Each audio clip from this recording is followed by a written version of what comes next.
why I'm nervous to make this video. I had wanted to make YouTube videos for a long time, but there was something that was always holding me back. It was fear of judgment, fear of not being expert enough in my field, and fear of failure. So I decided to start this new series because it forces me to face that fear. And that's something that I set as a goal for myself, to jump into the fear. I heard an awesome quote from a fellow YouTuber lately, and it really has resonated with me. But essentially what it said is that if you were lost in the wood and you didn't know which way was home, you didn't know where your car was, would you just stand still? Would you spend hours or days in your head thinking? No, you'd start walking. And as you were walking, you'd find your path. You'd find things that would help you along the way, to help you on your way to getting back home. And to me, this was such an incredible metaphor because so often in our lives, especially as adults, we're so afraid to try something new. And a big piece of that is being afraid of failing. But why, when we're in the woods, do we allow ourselves the ability to just start walking, not knowing if it's the right path, if we're going to get there, or whether or not we're going to succeed?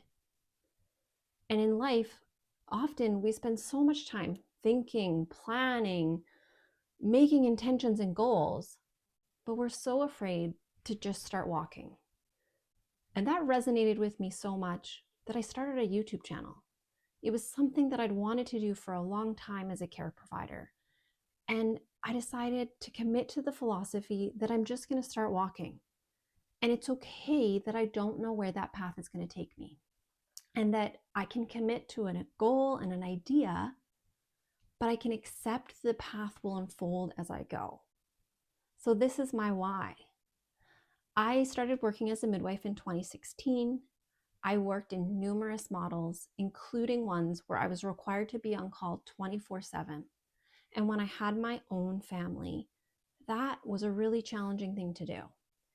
And of course, my path is not the same path as many midwives. And don't get me wrong, there are many beautiful ways to work as a healthcare provider. But in the middle of all of that for me, I was fresh off my mat leave and COVID hit. And you know what? Like everyone else in the world, we went into survival mode. And what that looked like was 24/7 call during a pandemic. We couldn't be away from our house for more than 20 minutes. My family had to drop everything in a moment's notice, and I was always available for my patients, no matter how long I had been awake for, or no matter how many births I'd been to, the day before, the month before, the week before, it just kept going.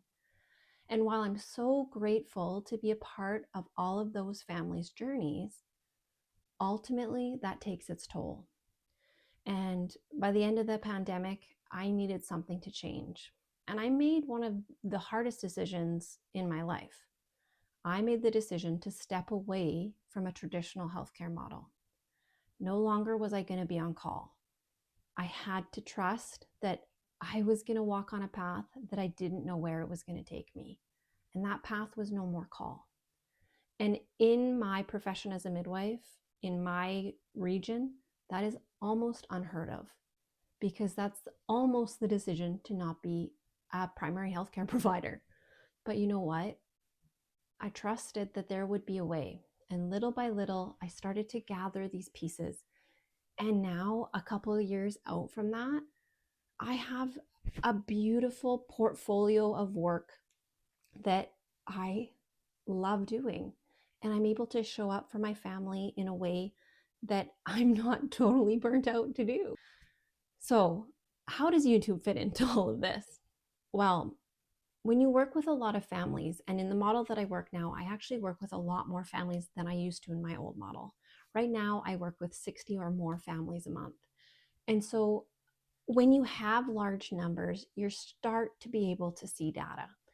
And what I was beginning to see were there were common things that families could use more education on. And sometimes it's hard to find high quality, relevant resources that are backed by evidence-based or by an experienced person. And I realized that maybe I could be that voice. And so I wanted to start making videos about how to breastfeed your baby, the real basics, some more advanced techniques with breastfeeding. And honestly, I have so many ideas that I'm so excited to share as this channel continues to grow. But then came the scary part. Could I just do YouTube to do YouTube? Or in my heart, did I have a bigger goal? And I realized that in my heart, I want this channel to grow. It's something that I think I wanted for a long time, but I was afraid to admit. And saying it out loud here is even scarier.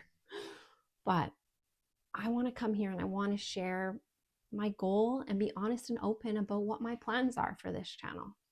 So I will say it here. My goal is to get this channel monetized because I really enjoy providing these resources and creating these videos.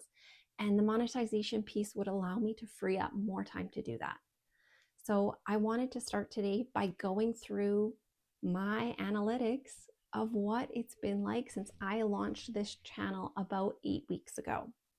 So we're going to transition this video here and we're going to jump over and I'm going to show you some screenshots of what it's been like so far. I'm happy to announce that I have grown. I've seen my watch hours increase, but by no means am I going to be the YouTuber that's there in a month, 2 months, 4 months. I know this will take time. From all the YouTube research I've done, YouTube is the long game, the slow game. So hop on over with me next and I'll show you what I've done so far. I started my channel on May 4th, and my goal was to publish one short per day in the beginning. I later changed this strategy, but on May 8th, I had 5 subscribers and 3.9 watch hours and 1.9 thousand views. And you know what? I was pretty proud of that. On May 20th, I continued with publishing shorts almost daily and had posted 15 videos at this point. On May 20th, I published my first long form content. My original goal was to do shorts until I had 100 subscribers, but I realized that I was keen to start doing long form content and later realized that shorts don't count towards your watch time hours for monetization. So in the end, I'm glad I made that change when I did. On June 4th, I had posted 30 videos, mostly shorts, and I was still continuing with posting shorts almost daily. At this point, I had 2 long form content and I started to remix my first videos to make my shorts process faster. On June 22nd, I reached what I consider my first mini milestone. When I had 50 subscribers, I had posted 50 videos, most of which were shorts, but I had 4 long form content videos up at that time. And to be honest, none of them were really getting views except for my first video. And for the most part, those first 4 videos are still under 200 views. July was the month that things started to really shift, and I felt like I was starting to get some traction. On July 1st, I had 59 videos, 6 of which were long form videos, and I had my first video that felt like it was starting to take off. And as of today, July 12th, that video has nearly 6,000 views, and that was previously completely unheard of for my channel. And that takes us to yesterday, July 11th, where I reached 90 subscribers. And 100 subscribers, my original goal, is right around the corner. My watch time hours are continuing to grow, and I know that that growth is likely to keep going now that I have some momentum, which is incredibly motivating to keep on making videos. And if you're a new YouTuber like me, hit that subscribe button. This is going to be my little series. I'm going to post videos maybe once a week or every 2 weeks to show you how I'm growing. And I want to see how you're growing too. So come on, let's do this together.